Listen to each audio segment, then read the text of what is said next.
de mon cœur, nous sommes de retour avec notre humble lecture du livre des esprits, un livre écrit par Allan Kardec, Les Esprits. Aujourd'hui, nous allons réfléchir à la question suivante. Est-ce nous que désirons les tribulations que nous vivons dans la vie? C'est une bonne question. Question 259. Si l'esprit a le choix du genre de preuve qu'il doit subir, s'ensuit-il que toutes les tribulations que nous éprouvons dans la vie ont été prévues et choisies par nous? Réponse. Tout n'est pas les mots. Car ce n'est pas à dire que vous avez choisi et prévu tout ce qui vous arrive dans le monde, jusque dans les moindres choses. Vous avez choisi le genre de preuves. Les faits, des détails sont la conséquence de la position et souvent de vos propres actions. Si l'esprit a voulu naître parmi des malfaiteurs, par exemple, il savait à quels entraînements il s'exposait, mais non chacun des actes qu'il accomplirait.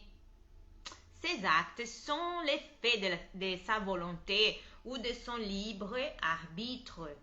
L'esprit sait qu'en choisissant telle route, il aura tel genre de lutte à subir.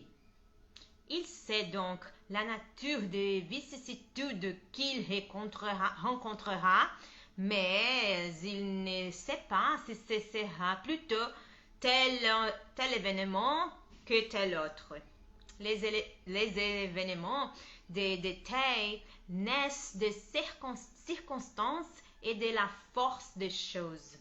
Il n'y a que les grands événements, ceux qui influent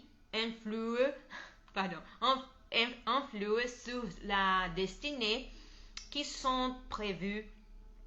Si tu prends une route remplie d'ornières, tu sais que tu as des grandes précautions à prendre, parce que tu as chance de tomber. Mais tu ne sais pas dans quel endroit tu tomberas, et il se peut que tu ne tombes pas, si tu es assez prudent. Si en passant dans la rue, il te tombe une tuile sur la tête, ne crois pas que c'était écrit comme on le dit vulgairement. Alors, dans les prochains épisodes, nous réfléchirons à la question suivante. Comment l'esprit peut-il désirer naître parmi les méchantes? Eh bien, nous avons terminé notre lecture pour aujourd'hui. J'espère que vous l'avez apprécié autant que moi. Que Dieu vous bénisse tous. Bisous, à la prochaine.